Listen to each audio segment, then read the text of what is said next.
Every morning, without realizing it, we interact with the global economy.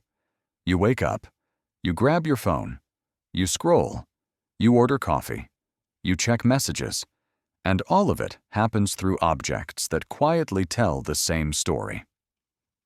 Flip your phone over. There it is again. Made in China.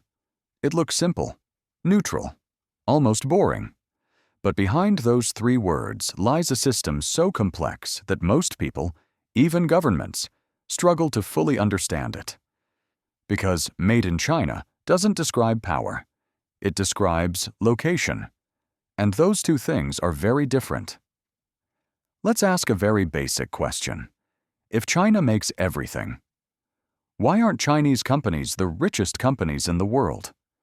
Why is Apple worth more than most countries' economies, while the factories that build its products operate on razor-thin margins? That contradiction is not an accident. It is the result of how the modern global economy is designed.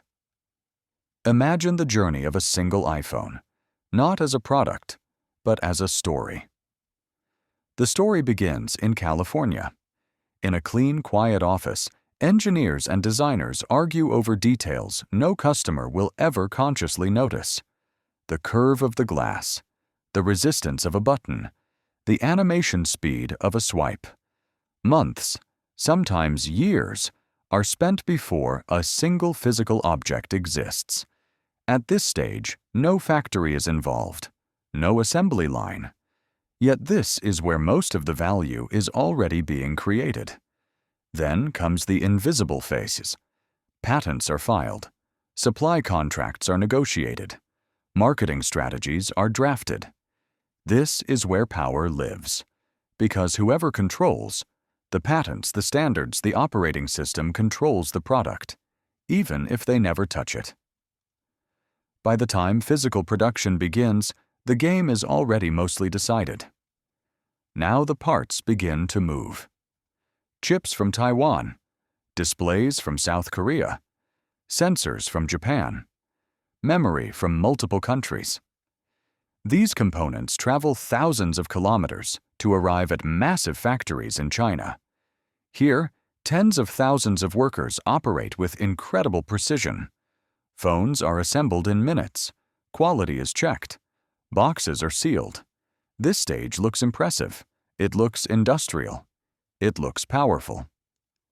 So people assume this must be where the money is made. But it's not. Assembly is replaceable. If labor costs rise, assembly moves. From China to Vietnam, from Vietnam to India, from India to somewhere else. That alone tells you everything. Anything that can be easily moved cannot hold real power. In 2009, China earned $1.30 per iPhone.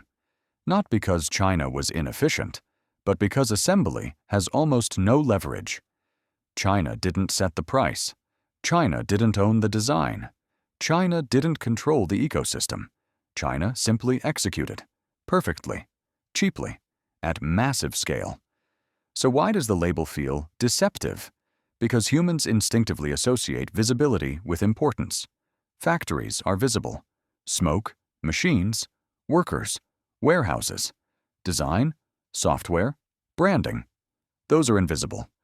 But invisibility is exactly where modern power hides. For decades, people said, China is stealing jobs. China is exploiting the system. China is getting rich off cheap labor. The truth is more uncomfortable. China accepted the lowest profit role because it was the fastest path to development. It traded short-term profit for long-term learning. And it worked. By assembling products for the world, China learned logistics quality control, industrial automation, supply chain coordination, skills that cannot be learned from textbooks. Factories became classrooms. And now, after decades of learning, China is no longer satisfied with being invisible. This is why headlines today look different. China is no longer just exporting products. It is exporting brands, electric vehicles, telecommunications, consumer electronics. This is China attempting to move from made in China to designed in China. Because that single word change is worth hundreds of billions of dollars. So what does made in China really tell us? Not who wins, not who controls the market, not who gets rich. It tells us who performs the final step in a much larger system. A system where the biggest rewards go to those who imagine design brand and own ideas. The next time you hold a product and see that label, pause for a second. Ask yourself, who decided this product should exist?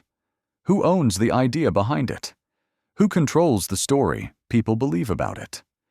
Because in the modern world, wealth doesn't come from working harder. It comes from deciding first. And the biggest lie of Made in China is that it makes us forget where value truly begins.